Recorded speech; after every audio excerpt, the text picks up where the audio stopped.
But I was ready to take that L because I didn't know, but I felt like, all right, I should be doing this. The One More Time Music Podcast. Genuine conversations with genuine people about music. Hosted by Henry with a 3 and Playback Ben. Went from Beamer Coops to Pencils. Don't want this to end, so part that one more time. Part that one more time. Part that shit like one more time. They part that one more time. Ladies and gentlemen, we're here for another episode of the One More Time podcast. One more time. I am your host, Playback Ben, here with my co-host, Henry with a 3, because Henry with an E was already taken. God damn it, who took it? Henry, who do we have on the podcast today? We have, you all thought he was dead, but welcoming in ASAP Yams on the podcast. He's been in Cuba for 6 years, but he came out of hiding to join us on the One More Time podcast. Yes. No. This is Drumma Jai, super producer, super DJ, super talent, man. We're happy to have you here. Appreciate it, man. It's a Yes, pleasure sir. to be here, bro, for sure. Yes, sir. Most def. So, Jay, where were you born and raised, my man? I was born in Florida in a country-ass city called Tallahassee, which happens to be the capital. And I grew up right south of that in a county called Wakulla, which is even more country. Wakulla? Wakulla. Can you spell it for the folks that aren't familiar? Wakulla. There we go. Shout out Wakulla. Shout out. So, what was it like growing up in a small country town in Florida? Gonna sound pretty cliche, but it's pretty fucking racist. But I was growing up, it was pretty fucking racist. So I didn't pay it that much attention at the time, like growing up. But yeah, looking back at it. So I believe it. So what was it like dealing with, did you deal with prejudice growing up, I'm assuming? And if so, what was that like? It was just on the whole levels to that, because I got to deal with the whole, I'm mixed, so it's the black and white thing. These expect you to act this way, which is stupid, because we're all just humans. Can we just act like a human? You know what I mean? Preach. On top of having to deal with that with just family, and then going to school, where I think when I went to high school in 9th grade, I think it was like there's only one high school for the whole county, and Wakulla. But I think it was Wakulla High. Yeah, that's it. Par for the course. I was like, Bruh, if there was multiple, then I would call bullshit on it being a small town. I was like, but if you got more than one high school, you're not the smallest of towns. Well, that's the whole county. That's what's bad. Wow. It's one high school.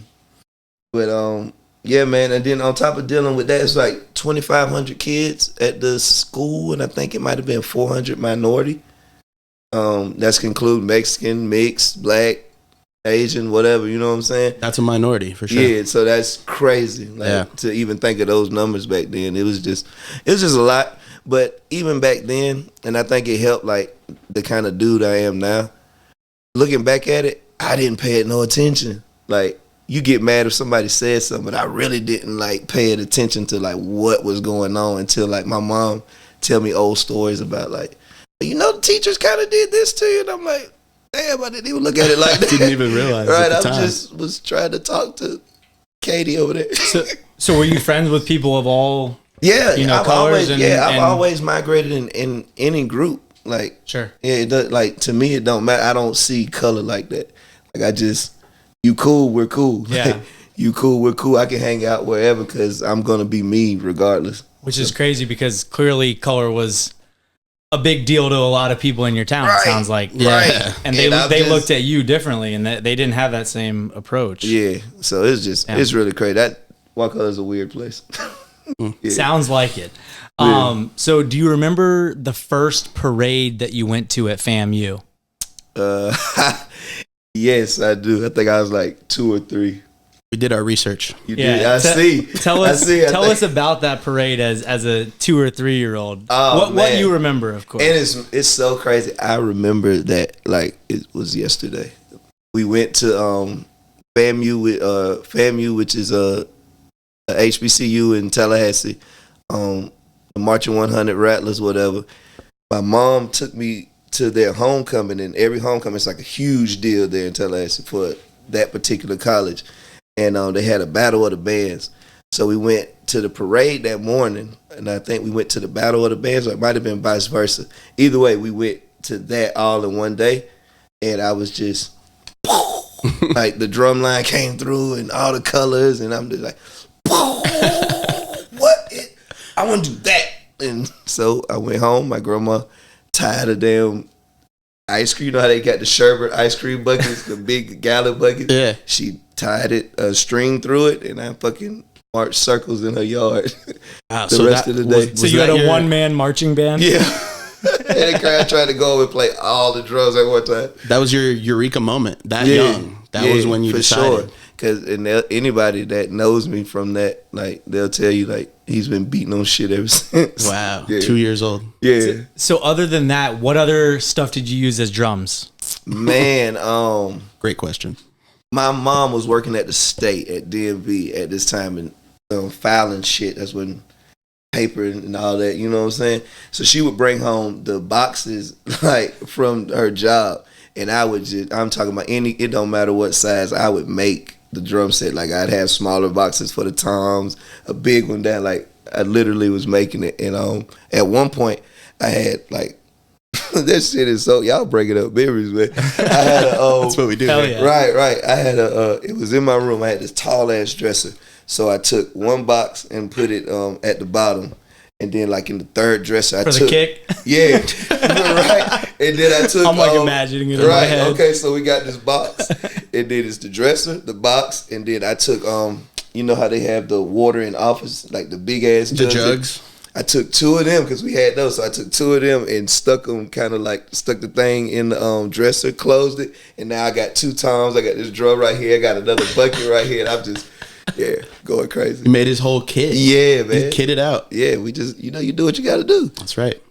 Most definitely. So when did you start drumming officially? Because as official as the box unofficially setup was. 2 years. Right, yeah, right. Exactly. Officially, when did it transition to, I got a drum sitting set. behind a drum set? Yeah. Well, my dad was fighting it at first. Like, why is that?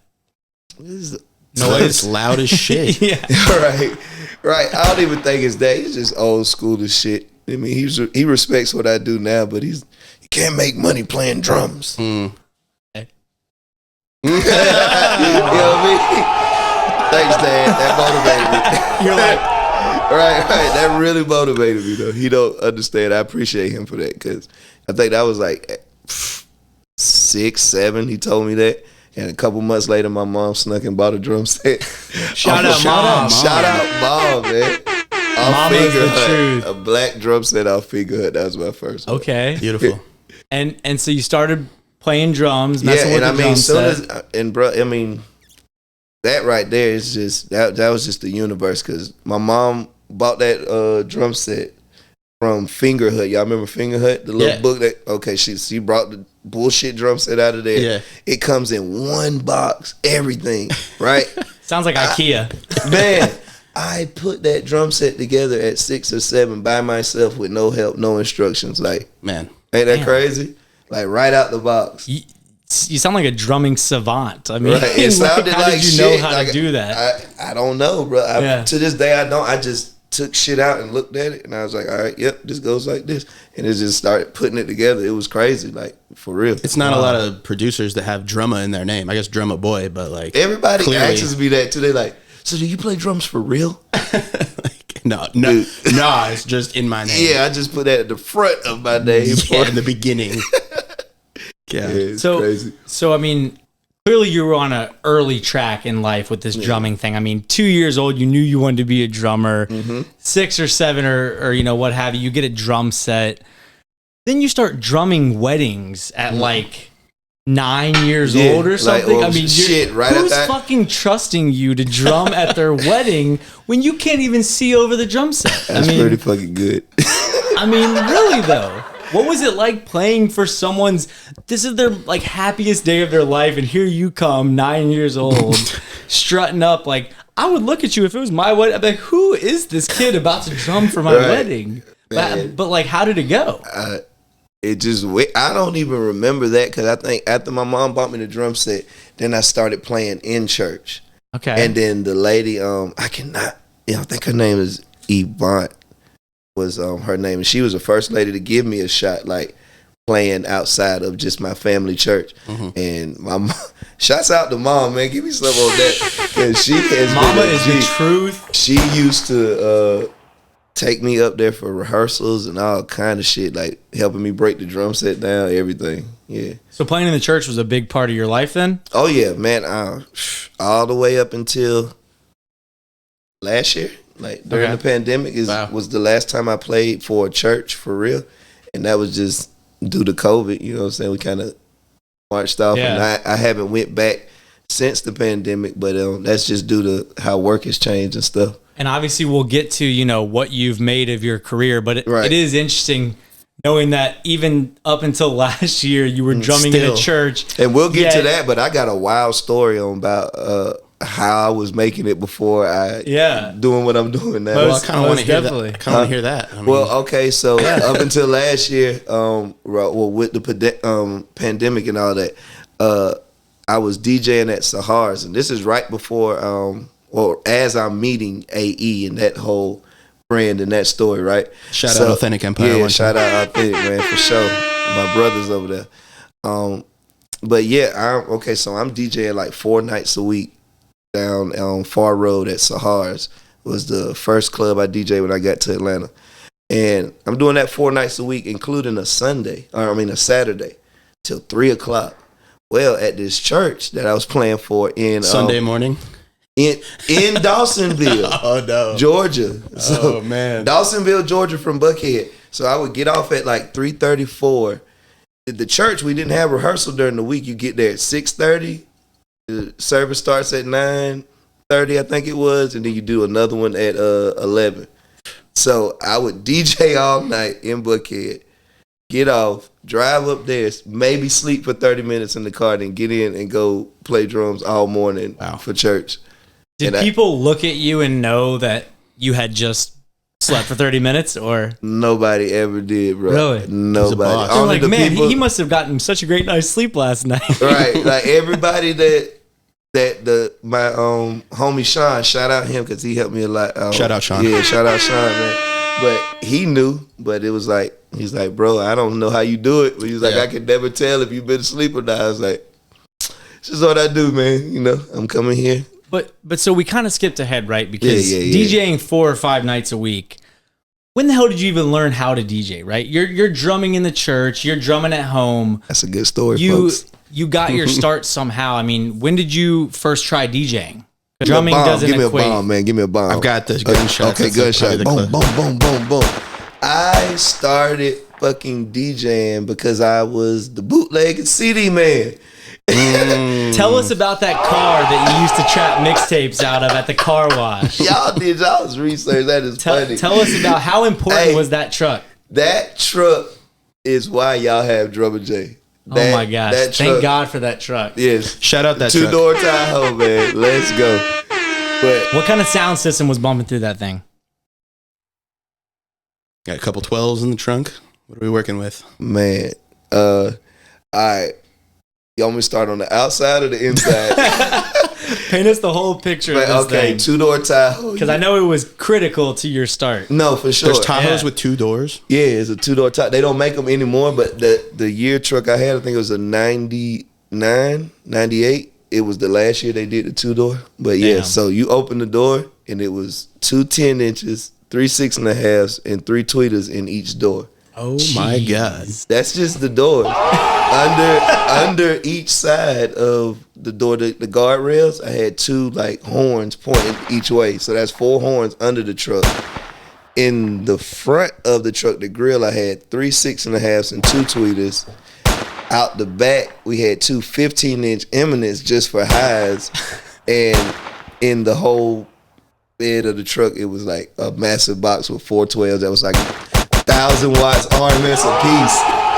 Are you like salivating over there? Fucking ridiculous. Audiophiles I can make this hoodie do this. Yeah, for sure. For someone that hadn't ridden in a car with like any sort of sound system, I would fucking crush it. Probably like, Yeah. You heard him coming before you saw him. Yes, a couple blocks away for sure. That's incredible. But that was like our thing down there, that was the thing you see growing up. Everybody got, like, the cool dudes got the loud truck, whatever. So I was doing that, but, and because I always liked just loud music in cars, I was always doing that just as a side hobby. But I started selling CDs, and I used the truck.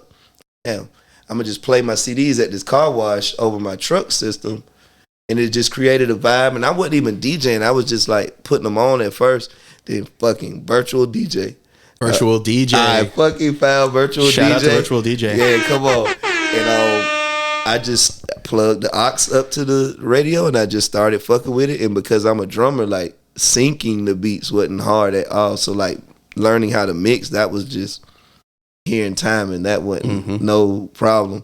And then how I got good at song selection was that fucking car wash. Because wow. Imagine imagine trying to play a car wash. Nobody thinks about that, but imagine playing a car wash and how many different Sounds people. impossible. Right. You see what I'm saying? So think about that. That was my really like, and then dude that owned it, shouts out to him too. I can't even remember his name. Shout out to that dude. I think it was Slick or Slim or something like that. But he was just cool. He let me come up there, trap out the CDs. If I made good, I threw him a little something back. I was gonna say, did you have to kickback. split profits? Yeah, I mean, he wasn't. That's what I'm saying, man. It just, in my life, is like certain people just was like, bro, I see what you're trying to do. Go ahead. Like, damn, that's love. Yeah, it's he like, could have easily said, fuck off, or give me all the money. It's always been like that that one person in each moderation of my journey. I think that's a big theme. Like in a lot of people's journey, they meet someone who's like not really asking for anything, but they kind of like just like, meet I someone see you working here. Go ahead and work. They see the vision and they kind of just want to help. Yeah, and that's very beneficial. Mm-hmm.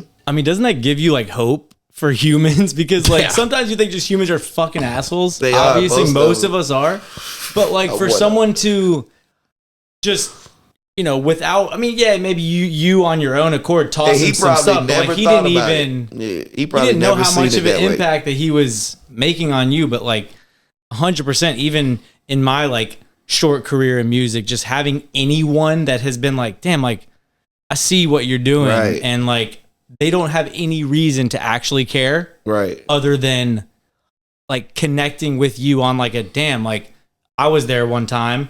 Someone gave me a shot. It's almost this like pay it forward type of thing, type of mentality, which is crazy. Who the hell is Playback Ben? Why do I have to message him back? Yeah, right. No, literally. Nah, I would ignore me now. But no, so you start learning to DJ at the car wash. You're trapping mixtapes, right? What were the real hippies? Man, so that kind of came down the line. So I fast tracked to that. So I'm DJing out the truck, and my cousin hires me for the first wedding, which was my first official DJ gig. Rock that, and then it's like another moment. Boom! Oh man, I can make.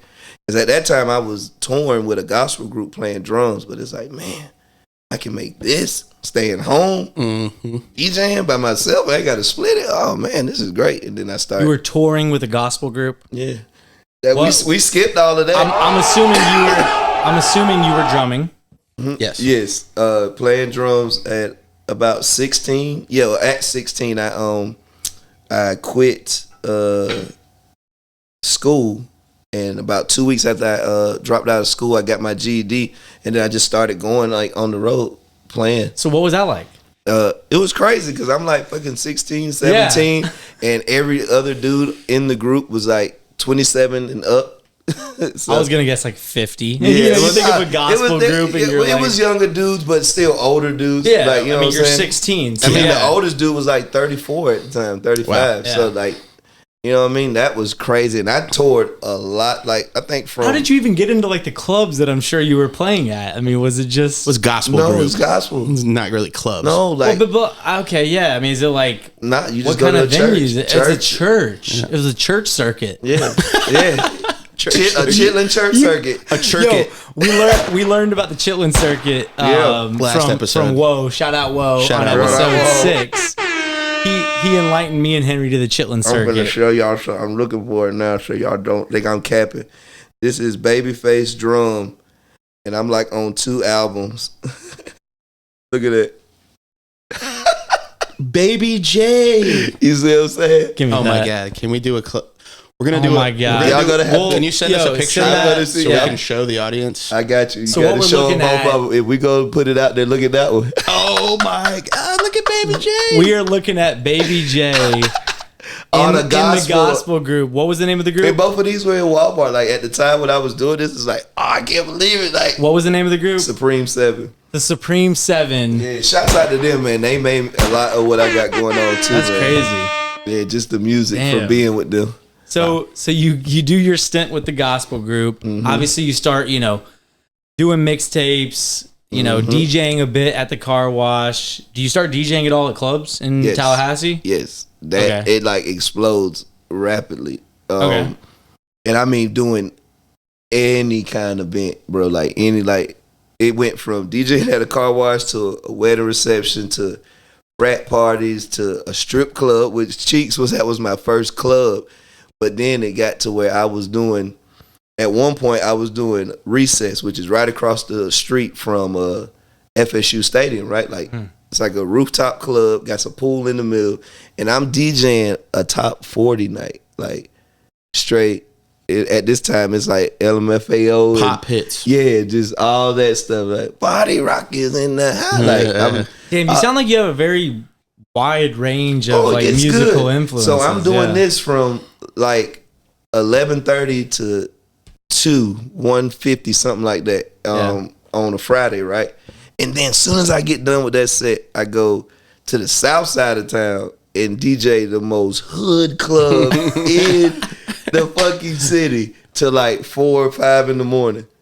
And it was just like, to me, like, because these two worlds didn't even know I existed in either world. Right. So it's like, I'm up here DJing for all these college kids for FSU, and they're like going crazy. Then I get over here, and it's like all my thug homies and all my homies from the hood and stuff. It's like just that contrast of people. You know what I'm saying? Like that's crazy. A lot of people didn't even know I was doing that. You think that's translated kind of into the type of producer you are now? Oh, very for adaptable. For sure. Yeah. And just being able to, I mean, because I didn't care what kind of event it was. You know what I'm saying? I don't have a problem with any kind of race or type of people. So at one point, I was doing DJing a drag night. Hell yeah. Like, it was crazy. Like, full on. Like, I had a gate around me. We worked it out. They never bothered me. And I was doing a gay night every Saturday. And it was fucking great. We used to go up in there. Yeah. And it's, you know what I'm saying? But I've never turned down any DJing gig, like, ever. So I think by just having that mindset of, I could do it. Even I might not know the genre of music. They like, can you come DJ for us at a wedding reception? We want you to play all country though. Man, that's one of the only genres I don't listen to. But we'll figure it out. I got you. And then just go rock out for 2 hours, and I study it before I go that week. But And that's helped you think? Oh yeah, for sure, because I can adapt to anybody. So listen, on the One More Time podcast, one more time. when we think someone has dropped a gem, One more time. we ask them to say it One more time. one more time. For the people in the back, tell them how staying open has kind of helped. Oh, just think. I mean, you got to stay open, man. Anybody from music all the way up to your biggest businessmen, it's always because they stay open to new information. They stay open to a new way of doing something, or you know what I'm saying? Like, okay, it can work this way. They might not use it, but they're gonna check it out first before they just throw it to the side. So I always give everything at least one shot. Right? You know what I'm saying? That almost sounds like you as a kid. Yeah, for sure. You know, not Anything caring can be about a drum. I was more saying like not looking at Katie, like he mentioned, by what color skin she had, and you know, I just wanted to talk to embracing her. like all sorts of people, and then, Because she was a white girl for sure. yeah. Hey, man. So from what I know, the Real Hippies is really how you got your feet wet with producing. Oh yeah, for sure. So talk to us about transitioning from just being able to DJ whatever fucking event came your way and figuring that out to being part of this producer clique. I mean, what was that like? How did that happen? That was pretty crazy because I wasn't even I wasn't even trying to make beats when I met them. I met them as a DJ, and they was doing a night. I think it was Wednesdays, like an open mic night, just some regular. They just trying to kick something around the city. And I started going, and I DJed one time, and we clicked up. It was just a vibe, like it was cool. They was like, come through the studio, whatever.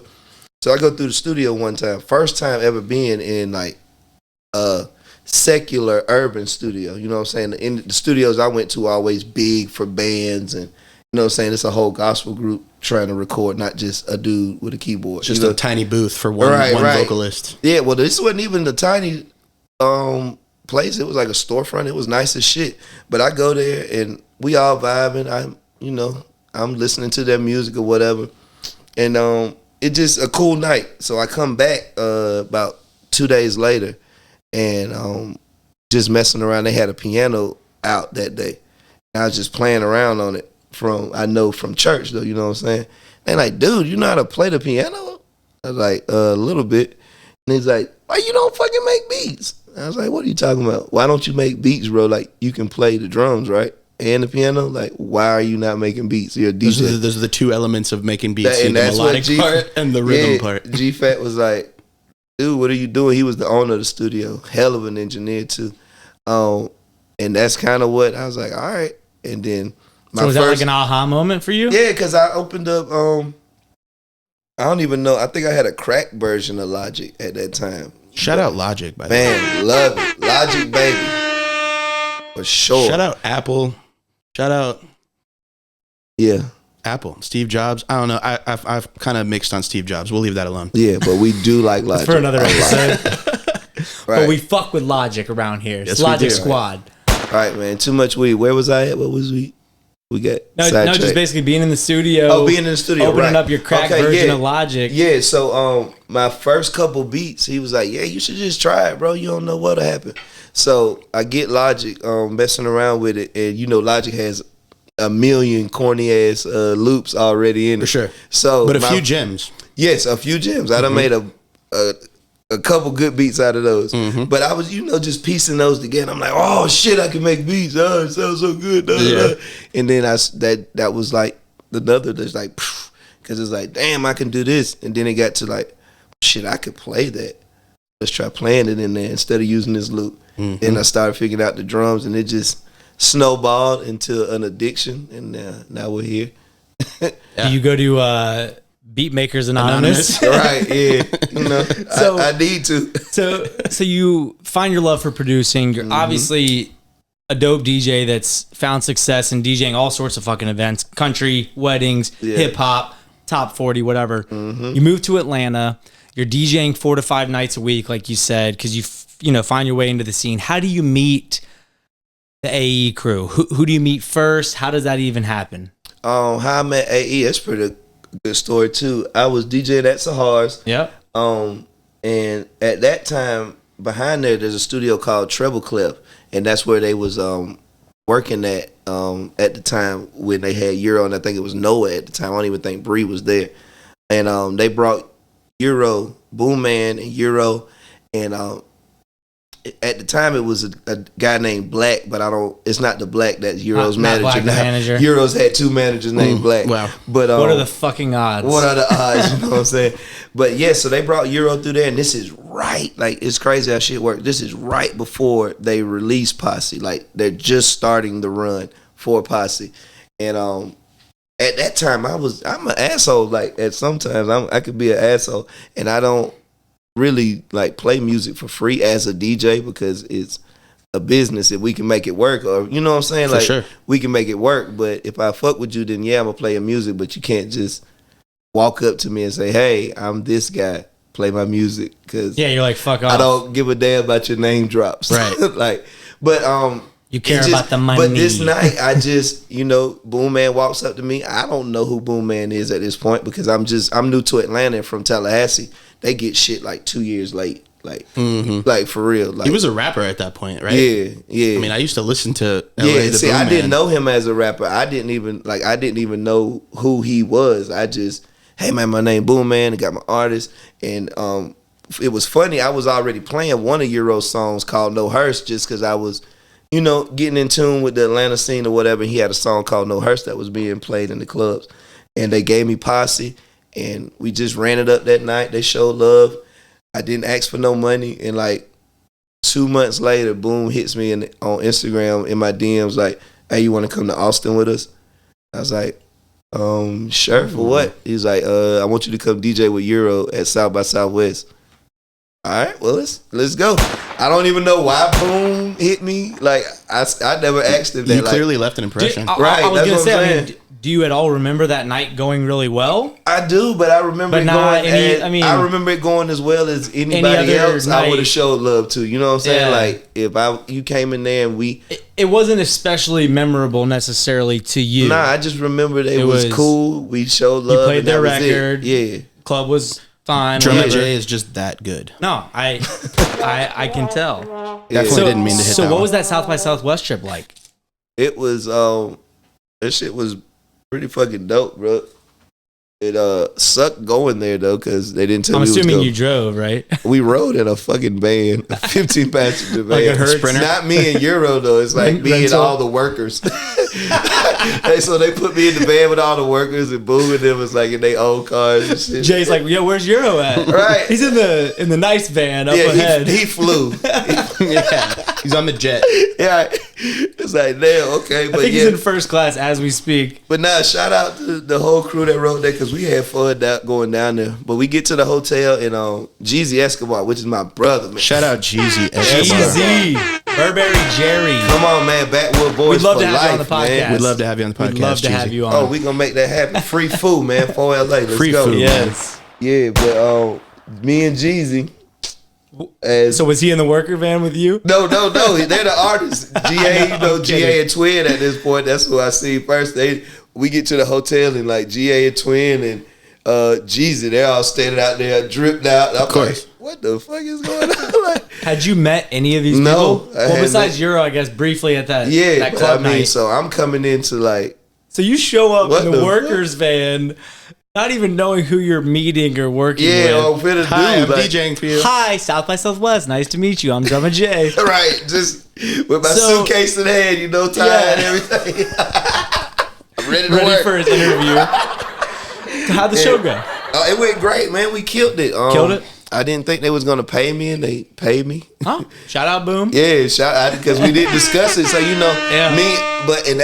that's another, and could be a gym too. Another way that I excelled so fast in doing the beats, the DJing for sure. The DJing is my thing was I'll do the first event for free. One more time. One I more used to ti- tell one more club time. owners that all the time. Hey man, what he charging you? All right, I'm gonna do the first night for free. But if I kill it and hit them bar sales, then guess what? I need what I want.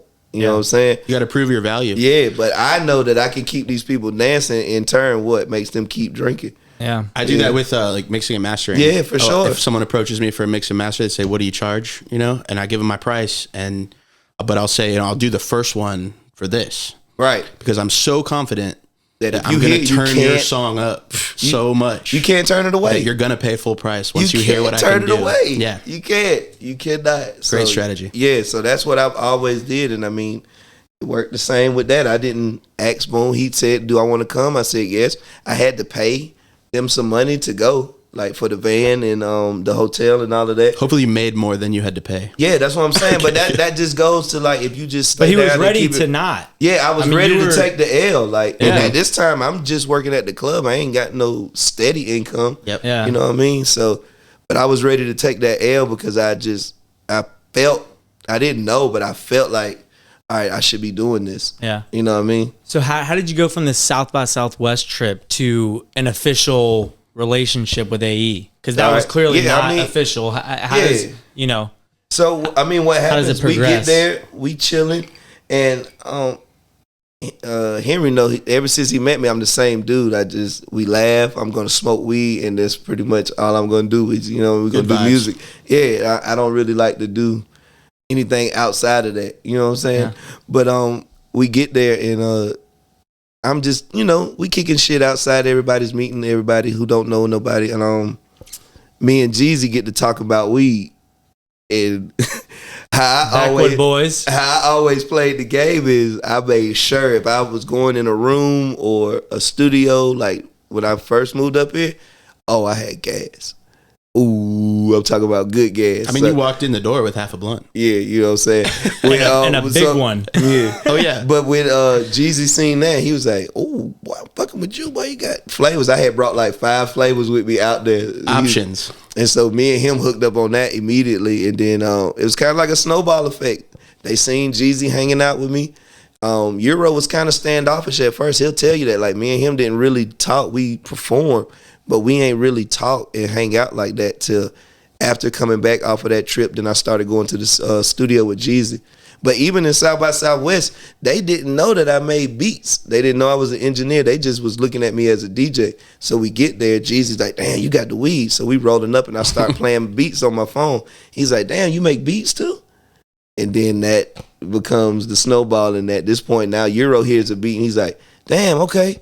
All right." And then we like in the hotel room that night, 4 or 5 hours playing beats and just rapping over beats off of a damn Bluetooth speaker. Wow. So if you smoke weed, use it to your advantage. Yeah, leverage. But make sure you got the dope beats and the dope gas. It's got to be gas. It's though. got to be gas. The boys Don't bring that mid-pack. Don't bring the mid pack or the mid beats. Right. So obviously, you've had a career now as a producer over the last, I guess, several years at least, if not, handful of years. What would you say the song is that you're most proud of? Like, if you had to play one record for someone that you produced, what would it be? It's 2 for me. And one of them would be the Bible song that just came out on Euro's tape. Foreign Forever? Yeah, Foreign Forever. I think it's number 3. Shout out, Love to have you on the Love podcast. to have you on the podcast. My brother, man. We're going to make but sure Jay Bible hooks that up. And Jeezy has a song that's not released yet. Ooh, unreleased. That's called Feel the Vibes that I think is going Yeah. to pull the trigger on that. Let's play a snippet of maybe the one that's actually out. Yeah, Bible? Yeah. Let's do it. Yeah, let's play a snippet real quick. All right. Heard them niggas was holding us. I'm shooting bird while holding mine.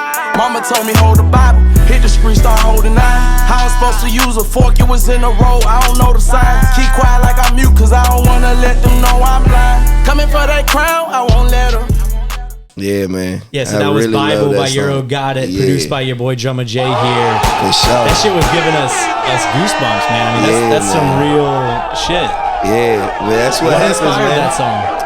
Man, it's like everything with me and Euro, man. That I made that beat in probably like 20 minutes at the house by myself.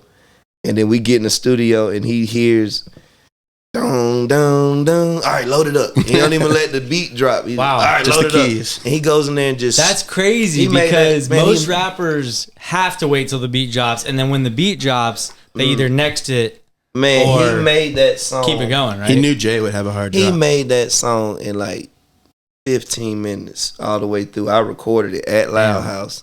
Yeah. Okay. And yeah, it's crazy, but that's how it always is with me and him. We just It's wild. we always click since we started working in the studio like that. But yeah. That's crazy to turn what you described as a standoffish relationship to now he's trusting you before the beat drops. I mean, that's some trust. Right. That's some trust. Nah, to that's load my it up. brother. Like Yeah. that's my brother. Me, him, and Jeezy got a strong working relationship when it comes to the studio. Like just how I trust them with the beats and to do what they're supposed to do. Like they trust me to know that I'm not gonna tell them nothing wrong. You Yeah. know what I mean? So it's like it's crazy how our work relationship is now. And so you mentioned a third song that would be one you GA, did. man. People don't know how Shout out hard Gabriel he is. Gabriel Everett, man. He's so fucking hard. Like, I mean, he's the best. He's so yeah, good. bro. Like, he's gonna be so Episode big. 3 of Yes. the One More Time podcast. Wherever you're listening, tune in. Gabriel Everett, our homie, my client, Yes. collaborator of Jay, Yes. collaborator of Henry, super dope artist. If you don't, What's the song called? Demon in My Bed, I think is what it's called. Okay, yeah. Yeah, Demon in It's My Bed. So hard, bro. Me and him clicked up on that, and that's another thing. Like, I think he was sitting in the studio with me, and we made that beat just Do you like quick. to cook up? From scratch. Yeah, like yeah. on the spot or like from scratch and then take it to the artist? Yeah, some of our best stuff I know that I've did with any artist is just me making something right there in the studio, or them hearing something and then we just bring it to life. Cause I feel like that's the most organic way. Like we can play beats for you all day, but that's kind of like a me thing. Like that's how I was feeling whenever I made the beat. That's right. And I'm making it for rappers. Like none of these beats for Drumma Jai, I'm making them for rappers. Bro, give them that one more because like this is a topic I'm passionate about. One more time. Say that one more time. Right. I was just telling the producer this today. He was at the house cooking up with me, and I kind of just I kind of like a mentor to him. You know what I'm saying? Just cooking up with him, explaining different things. That's why I tell him, man. You can't like how did I put it to him? You can't be worried about how good the beat sound to you. You ain't making it for you. Like, what do you make beats for? Rappers. Producers don't make beats for producers. Like, what is the producer gonna do with it? Like, you making it for rappers, bro. Like, so make it for a rapper. Don't make it so beautiful and doing all this intricate stuff and just making it for rappers, bro. That's crazy. I say it all the time. The best producers aren't the type of people that bring in an artist and say, okay, this is what I want you to do. The best producers are like, okay, this is what you do. This is what you're good at. How can I serve that and bring that out of you the best? Right, man. Let me hear your voice, and then we can go from there. Like, what can we do with your voice? Like, let's do that. Yes. Yeah, for sure. And that's the difference, I'd say, once again, me not being the, musical artist or producer in the room, but that's the difference between producer and beat maker in my mind, right? Yeah, agreed. For sure. A producer is producing the best quality product for a specific artist and bringing their vision to life, whereas a beat maker can maybe be a beat factory and they're cranking out beat after beat after beat, but they're not necessarily having this, creative vision in mind for the artist. And I'm not saying it's across the board, but that would be my outside looking in perspective. You guys are obviously in the element of it, but that would be no, you nailed it. How I see you nailed it on the head for me. Yeah. I don't get into that conversation because they never like my side of the story, but you hit it right on the head for what I think. Yeah, that's crazy. So we're noticing some pretty dope merch that you got on. Yeah, man. Yeah. Drumma Island. We stand on one Drum time. Island, excuse me. Yeah, Drum you know what I'm Island. saying? So they can see that. Show the people. Let's and go, man. and some ice on the neck too. Yeah, to match. What is Drum Island? What inspired it? What is it here to do? That is my brand. Drum Island is the name of my studios, the name of everything I got going on. And what Drum Island is I want to cultivate artists, man. I don't want to like just sell people beats. Like that's cool, but I want to just put out like the best fucking product ever. Like go back to like really, like we was just saying, like I don't want it to be, you can buy a beat from Drumma Jai. Nah, you can go make a beat with Drumma Jai. You can go make a song with him. Like make a record. Yeah, go get a record from Drumma Jai, not go get a beat. You know what I mean? And that's what I want to turn Drum Island into. You're not just getting a beat. You're coming over here and we're going to make a record, like a real record.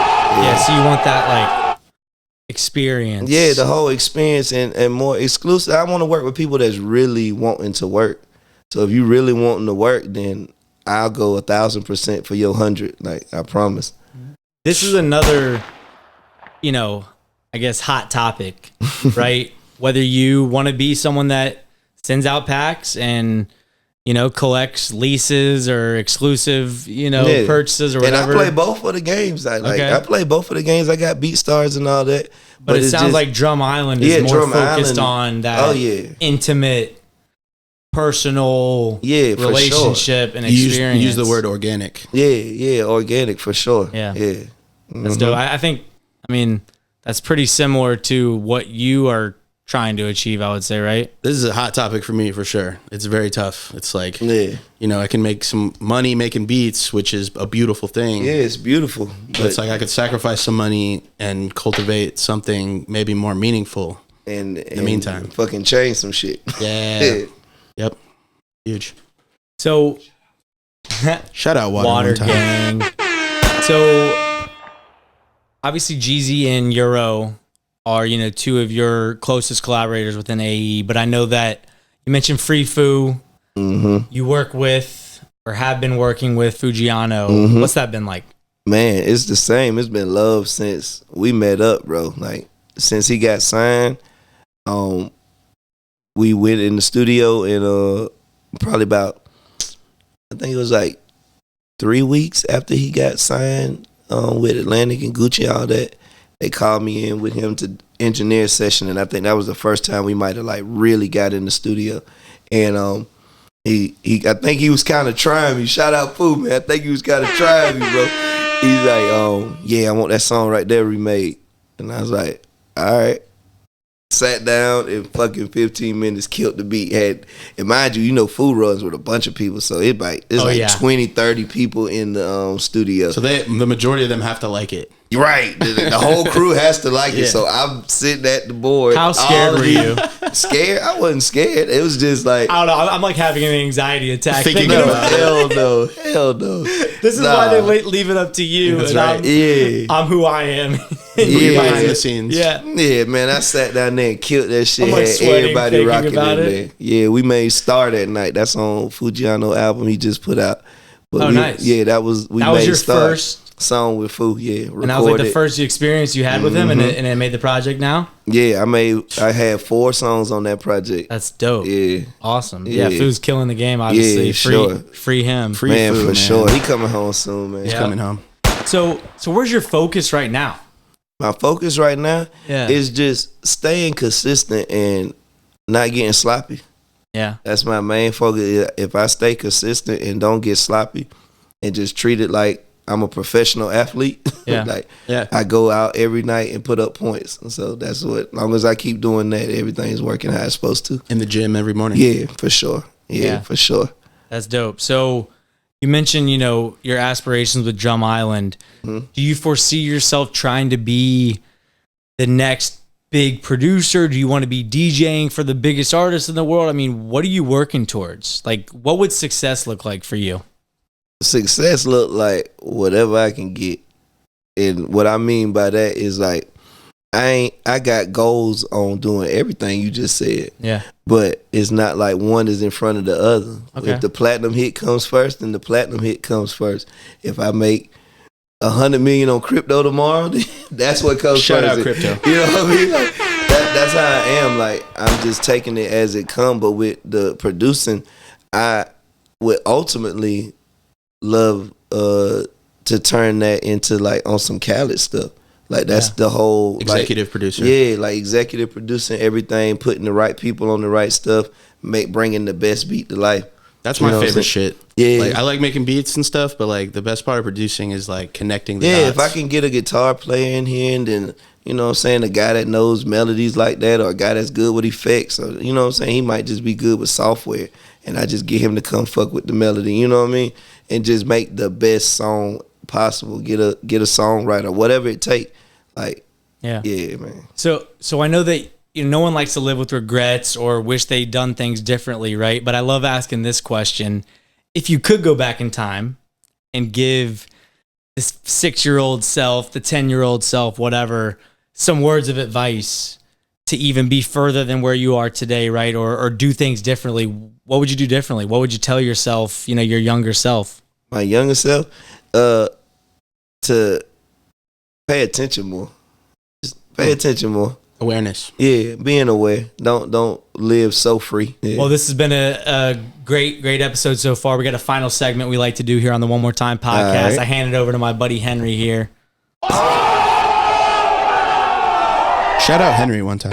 Shout out Henry, man. We still haven't shouted out That's Ben spelled with a 3 on the podcast yet. Yes. Yeah, Jay, I've never gotten a shout out. If you care to shout me out right now, go ahead. Ben, man. That doesn't count.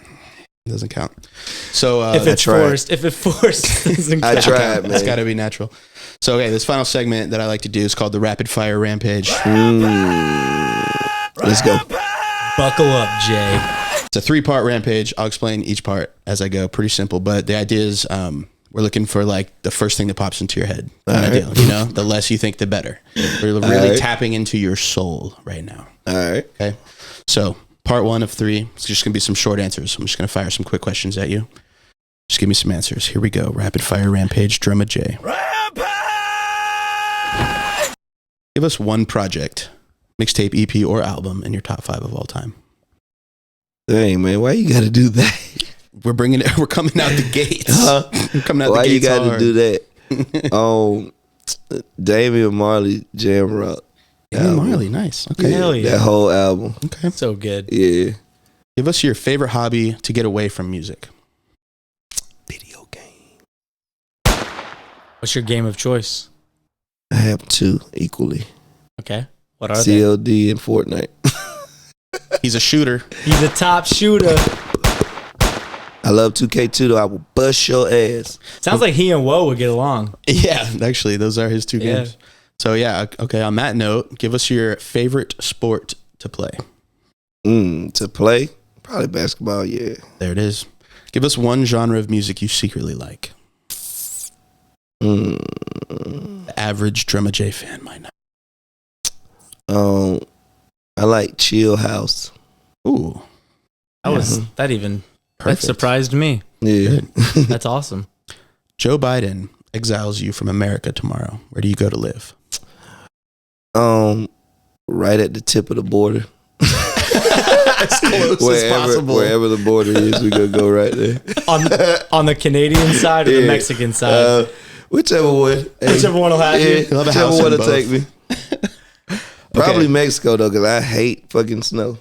There you go. It is cold up there. Man, Give us one artist or producer that AE should sign today.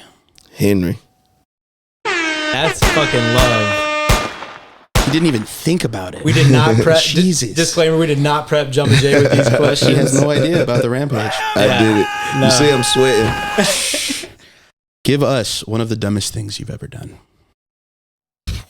One of my favorite questions on the rapid One of the fire. dumbest things I ever done. We're humanizing you here. Oh man. One of the dumbest things I've ever done.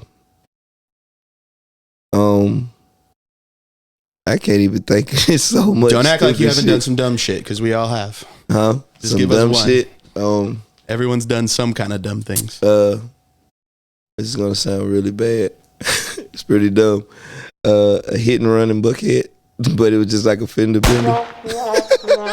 He had to disclaimer. It was just like a fender bender. Yeah, I just tapped it and she was being a dick, so I just sped off. It's probably pretty stupid because she chased me for a little while, but She chased you. skirt, skirt. Oh my God. Give us, on the flip side, one of the best decisions you ever made. Moving to Atlanta. Just like that. Give us one bucket list entry. Bucket list entry to make music a hobby. Oh, interesting. And not have to rely on it. He really is trying to make money off this crypto thing, I think. He's trying to retire early. That was part one of the rapid fire rampage. Music is a lot of work. It is. True. Moving on to part two of the rapid fire rampage. It's the this or that part of rapid fire rampage. I'm going to give you two choices. You're going to pick one. All right. Here we go. Live instruments or electronic? Live. Desktop or laptop? Beer or liquor?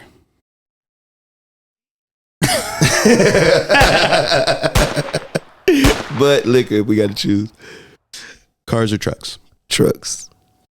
Samples or all original? Both. Mixture. Mix that one. I like it. They're both important. Swirl. Politan. Sativa or indica? Indica. Couch lock me, man. House party or the club? House party. Yeah, for sure. DJing or producing? Producing. Boom. For sure. Drums or flats? Gotta disagree with you on that one, but But it's okay, kind man. of disappointed. I'm a flat man. It doesn't matter. So on the drum team. I don't like bones, so that's Wait, two bones. how versus one. could Drumma Jai not say drums Well, when you ask him the That's a drum team? technicality. Yeah. Don't worry, we have all the sound effects you could ever want. Just 8, but it'll work. Cats or dogs? Dogs. Country town or city life? I like the city. Yeah, I think that kind of ties into when he said the best decision was to move Yeah. to Atlanta. Right. So boom. Last part of the rapid fire rampage coming up. It's the word association. I'm going to give you one word. Give me one word back. Right off the top of your head. Yeah, get nervous. Here it comes. Here we go. Time. Save it. That's important. Fish. Stick. Also a good one. I can't look at him. 808. In heartbreaks. Pandemic. Pandemic. From a pandemic into a pandemic. He was not lying. Shout out Quavo. We'd love to have you on the podcast. Right. Please. Children. Love them. Zombie. Shoot them. Hair. Cut? I don't know. That's acceptable. Yeah. Fair answer. Stress. Relief. Money.